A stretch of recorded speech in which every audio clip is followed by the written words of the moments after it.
We are speaking about Africa because we are in Africa and because we are focusing on the continent of Africa. When I came in, the devotion also said that there are diseases in Africa. True, but there are diseases everywhere. So let it be understood in that context. Today, I dare say that one of the greatest problems that bedevils Africa is religion. It is one of the things that debilitates Africa. Africa now finds ourselves in a space where many believe, wrongly in my view, that all our problems will be solved through prayer and fasting. Wrong.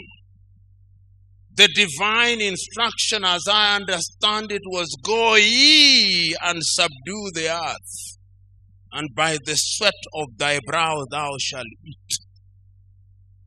There is no shortage in Kenya, even those of you who came from outside, who have seen many crusades in billboards in Nairobi, Kenya. When you travel across Africa, there is no shortage of individuals going by different names. Prophet, prophetess. And yet those of you who are students of theology will be told that the age of prophethood ended, some say with John the Baptist, some say with Micah, but they are prophetess and prophets. There is no shortage of apostles running around Africa producing rabbits out of hats in the name of fake miracles. There is no shortage of them. That is part of the African problem, but we do not want to confront it, particularly you theologians. You do not want to confront it. There is now a theology in Africa of making people feel good without making them good. That is wrong theology. It is unbiblical and is dangerous to Africa. Because the Bible that I read does not say it. The Bible that I read is specific and unequivocal. The Bible that I read also tells me in Matthew 24:24 that in the last day there'll be many Christs. They'll come, and they are coming now, many of them. They shall work wonders, and that they would even lead the very elect, but for divine intervention. That Bible I read, and I suspect we also read the same Bible.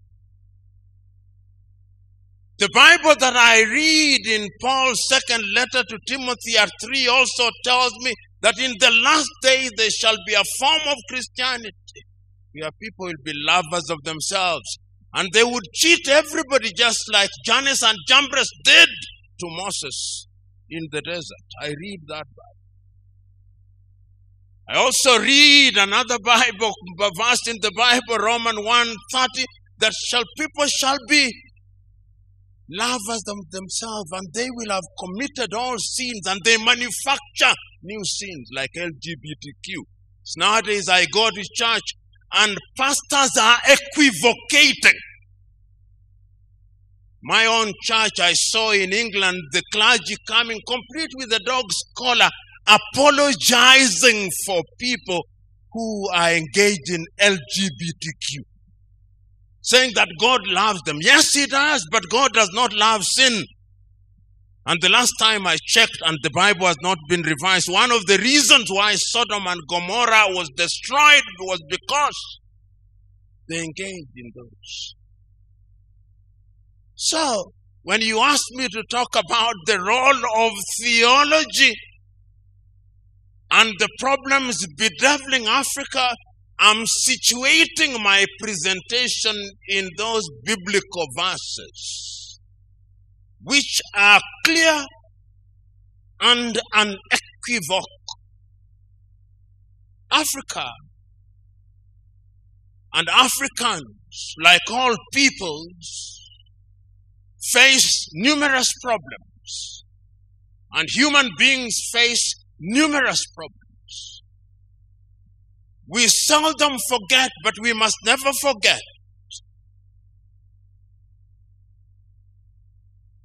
that this continent and our people were enslaved. We must never forget that. You must never forget that 18 million Africans were taken from the eastern part of Africa into the Arab world, and men were castrated. You must never forget that. Because the effect of it is with us today. We must never forget that over 12 million Africans were taken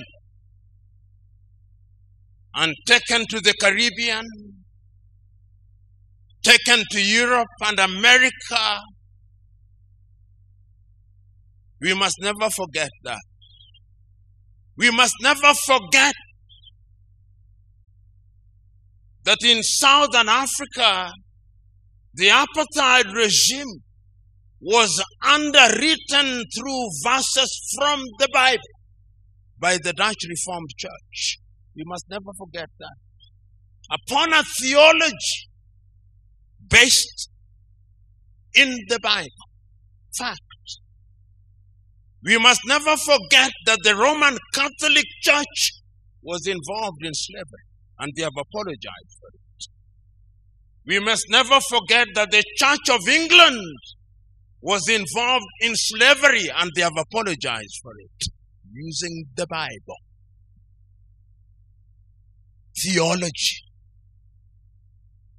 Slaves, obey your masters like you obey Christ. In the Bible.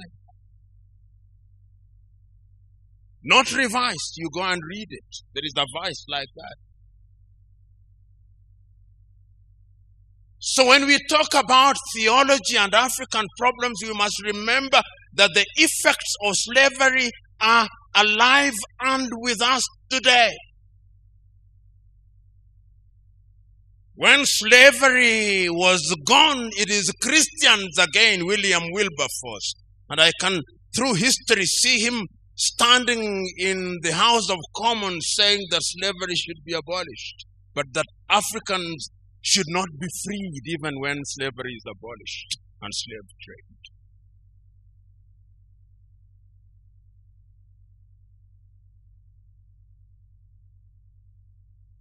After slavery, colonization came. And as I speak to you, Europeans sat in Berlin in 1884 and 1885 and divided Africa into spheres of influence. Africa was a hunting ground, divided amongst the British, the Italians, the Dutch, the French, the Belgians, the Germans. And today we are in this assembly. I'm using English language which was imposed on us. And those of you who come from English-speaking countries, you refer to as Anglophone.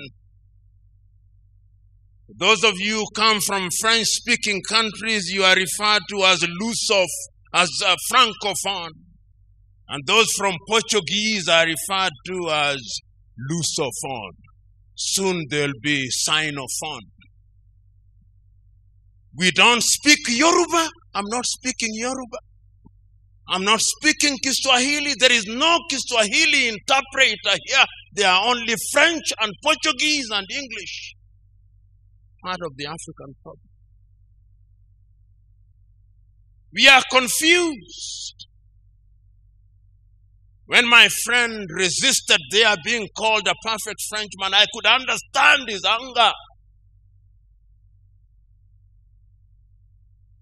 Because the colonial project was a dehumanizing and humiliating process. And religion and theology were at the heart of it. That is why when the European colonizer, we used to be taught in school that the flag followed the cross. I went to Zanzibar and a young man was taking me through the dungeons and he showed me there was the school where they taught Africans that they may use them in their labor. There is the church that they touch their spirit that they may be spiritually confused. And there is the hostel where they treated them that they may use them as labor. I'd never heard such interpretation. That is why when theology came,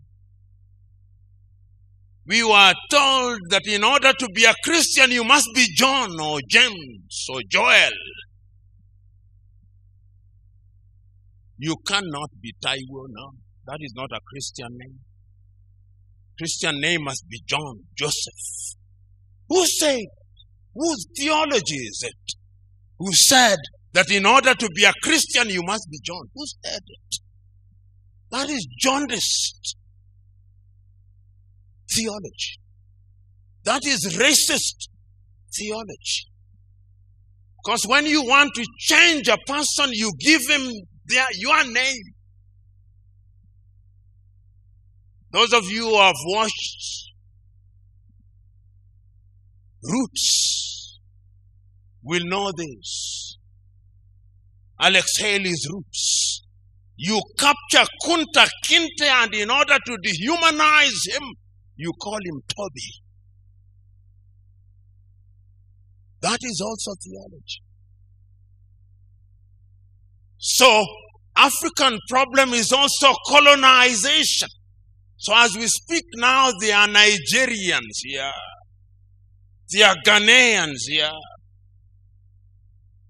There are Congolese, Democratic Republic of Congo, and then there is Congo, named after Ferdinand de Brazza, called Brazzaville. I look forward to the day they change Brazzaville's name. At least they change Leopoldville into Kinshasa.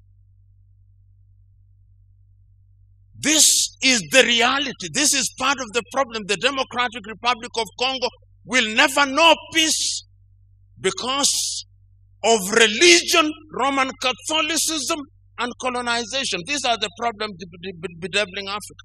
And we never say it. King Leopold of the Belgians caused 13 million Congolese to be killed. But we Africans have forgotten. Part of the African problem is short memory, amnesia is part of our problem. And that is why we keep on repeating the same mistakes time and over.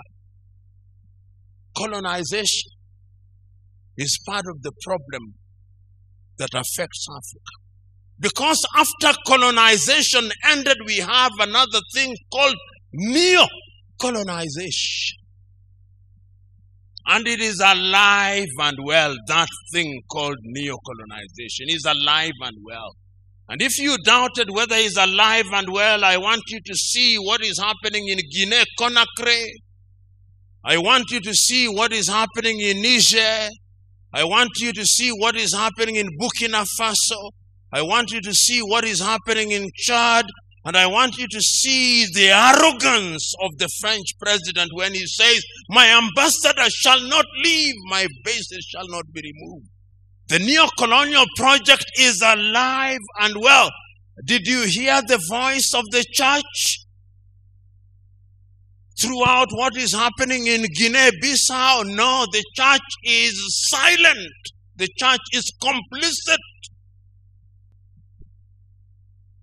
So when you talk about theology and what it can do, sometimes courtesy of theology, because you want to be good, you don't raise your voices. The last time I checked, John the Baptist's voice was alive and well in the wilderness. Where is the voice of the church amidst all this? Africa's problem is also neo-colonization. From slavery to colonization to neo-colonization, which is an ongoing project. And Ghana's Kwame Nkrumah was right in 1965 when he said, the last stage of colonization is neo-colonization, and is alive and well. And we see it. Today, I tell Africans, because of neo-colonization, I'll come to what I think theology can do. Today in Africa, here in Nairobi, Kenya, if you want to buy something from a supermarket, you go to Carrefour, which is French. You want to buy fuel, you go to Total Energies or Rubies, which is French. You want to have your pizza, which is made by Kentucky Fried Chicken, which is American. You have it carried by Glovo, which is Spanish.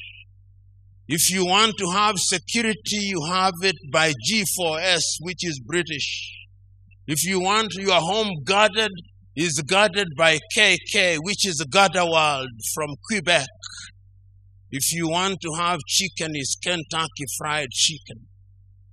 If you want your airports managed, it's Swissport from Switzerland. That is the state of Africa. Consuming what we do not produce and producing what we do not consume. The colonialist comes under different guises. But they kill your spirit to survive. So Africa is bedeviled by all these things. And until the scale falls from our eyes and the wax melts from our ears, we will not go anywhere. In Africa, we have some of the lowest quality politicians. African countries say that they are democratic, they are kakistocratic. And kakistocracy is a government of the very worst. You are led by your very worst. That is kakistocracy.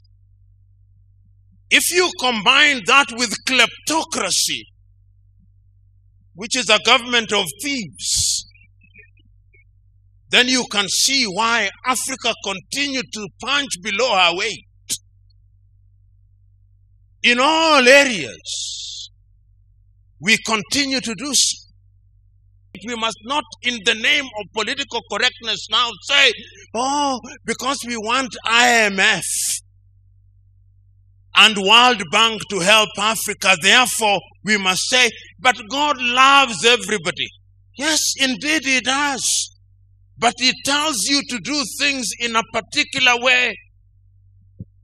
If we allow aberrations to be mainstreamed, then there is no sin. We are getting into a level where there is no untruth. Everything is right. Everything depends. That is the theology that is now beginning to emerge from Europe and America. Is going to be the dominant theology. And is going to have everything pegged on it. Uganda has had aid cut from it because the Ugandan president has spoken about it. We are still talking about the problems bedeviling Africa. IMF is saying we are inclusive. It is the same people who came here in 1800s and gave us the penal code, which had some sex against the order of nature. That was the offense. Sex against the order of nature. Now tell me, when did nature change? Yeah, tell me when nature changed. And we must say this whether people are angry or not. Because if we want to change Africa, we must not fear to speak the truth as we know it.